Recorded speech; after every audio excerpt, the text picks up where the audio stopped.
তো hello guys, welcome back to my channel. আজকে এসে গেছিলাম নতুন ব্লগ নিয়ে। আজকে এসছি আমরা কাজে, মানে আমি এসছি কাজে, সামনে আছে কাকু। আর আমি কী কাজ করি নিশ্চয়ই তোমরা হয়তো জানো না। আমি কম্পিউটার সার্ভিসিং নিয়ে কাজ করি। তো এখন আমি নতুন নতুন কাজ শিখছি, কারণ গ্রাম থেকে মুম্বাইতে এসে কাজ শেখার জন্যে ও ব্লগিংটিও সেটা চালু রেখেছি। তো চলো তোমাদের সেই জিনিসটি দেখাই। সামনে দেখতে পাচ্ছ বিল্ডিংটি কত বড়, নিশ্চয়ই খুবই উঁচু উঁচু লাগছে জিনিসটি। এটা আমরা গলি গলি গিয়ে বা বিল্ডিংয়ে গিয়েও কাজ করি। তো চলো ভিডিওটি লাস্ট পর্যন্ত দেখতে থাকো।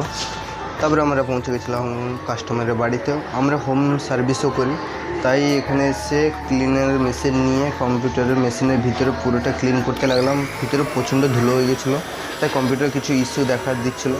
তো কাকু বললেন এটাকে ওয়াশ করার জন্য, আমি এটাকে ভালো মতো ওয়াশ করতে লাগলাম। আর বাকি কিছুটা ওয়াশ ছিল ওটা কাকুই করে দিল।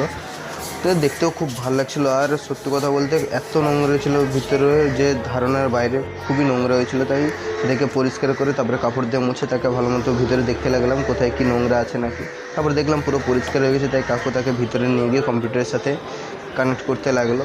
আর ভিতরের দিকে একটা আর্থিং মারছিল, ওটা বোর্ডের কারণে, বোর্ডে আর্থিং দেওয়া ছিল না বলে। তারপরে সে প্রবলেমটি সলভ হয়ে যাওয়ার পরে কম্পিউটারটা ঠিক হয়ে গেলো।